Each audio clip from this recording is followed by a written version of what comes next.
What's up, guys? Ethan with Pity the Fool Fitness here. On March 23rd, 2019, I lost my fight with depression. On March 23rd of 2019, I reached a place in my own head where I was certain this world would be better off without me. On March 23rd of 2019, I scared the shit out of my roommates, out of my partner, out of my kids, out of my pastor, out of my friends on the worship team. I scared the shit out of a lot of people. I've been meaning to make this video and this post for quite some time, and it's always been hard because I have to go back to that day. When I look at myself now, I think, wow, God is good. And that's not to toot my own horn, but I'm not the man I was last year. I'm not the man I was 3 months ago. Suicide's a very hot topic in the mental health advocacy realm and in life in general.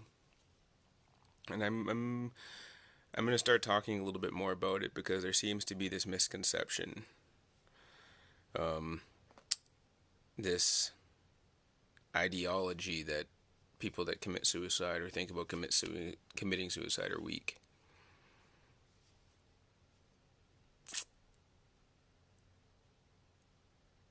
Until you suffer, until you see the light, until you see the look on your roommate's face, you don't get to have an opinion. There's a misconception about leaving this planet and leaving this earth and leaving this life behind when you feel like there's nothing left in it, when you don't feel worthy enough to exist anymore.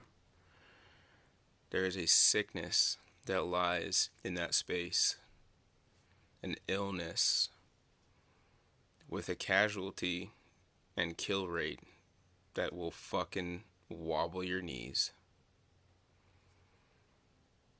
It's one of the most effective and deadliest sicknesses that I know of.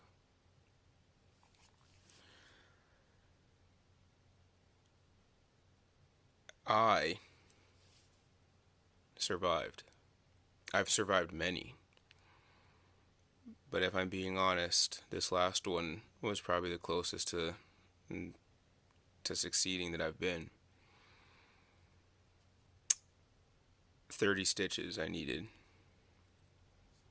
30 in 3 cuts. 30 stitches is what held my arms together. 30 stitches is what stopped the bleeding. 30 stitches is what wound up saving my life. A doctor that cared enough to ask me if I was going to be okay to go home.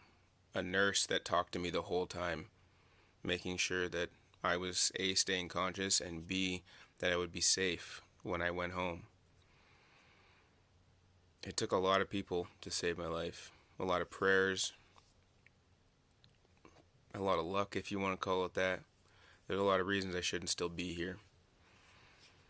This is a part of my story that a few people know and I've been fairly open about, but it's hard to talk about in video form to actually put out into the ether. Because I'm still here and someone that sees this, their loved one isn't. And this work that I'm doing, this work that I have found, that I've fallen in love with, that is my calling in life,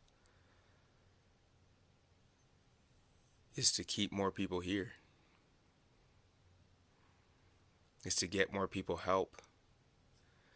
Is to help change and fix the system and the programs and the initiatives that are being completely ignored, overlooked, poorly run, or shut down. There is not enough help for people like me, for people like you, and I understand and I feel it in the depths of my soul.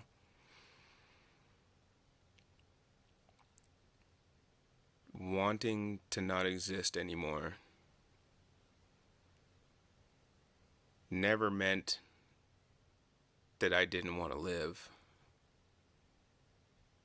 It meant that I was so tired of being such a burden to the people around me because I was so broken and so full of shame that I convinced myself that if I just didn't breathe anymore, everybody's life would get better.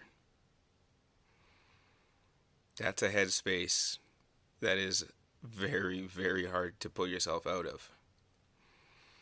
If I die, people's lives will get better because I can't drag them down anymore. That's what it felt like for me. That's what I said to myself over and over again. That's what I have said to Avery over and over again. That's what I've said to Stuart, my roommate, over and over again. If I wasn't here, your life would be so much better. I wouldn't be causing this. I wouldn't be,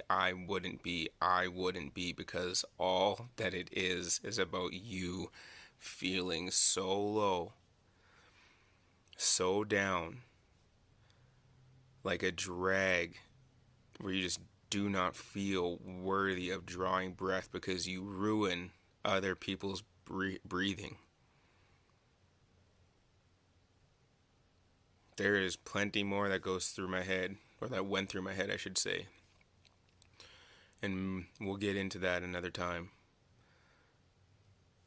But this video is for those of you that didn't know.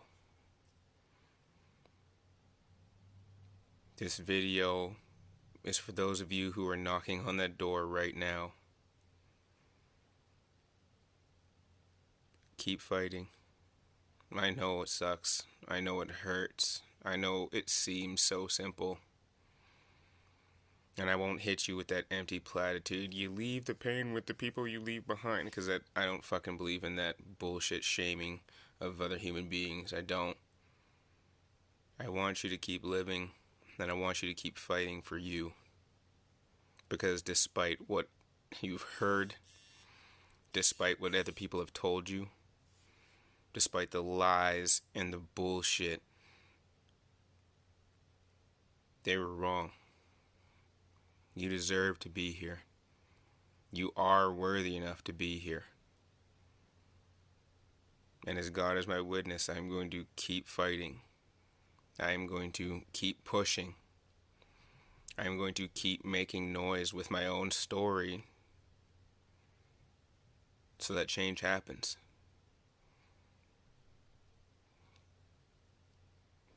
I am fully on your side. And I know, because just over a year ago I was right there,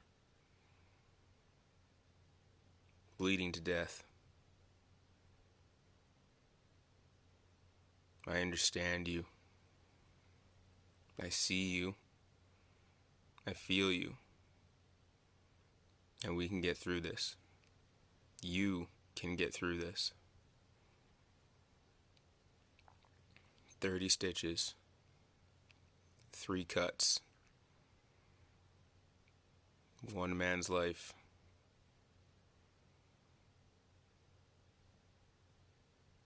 Love you guys. Peace.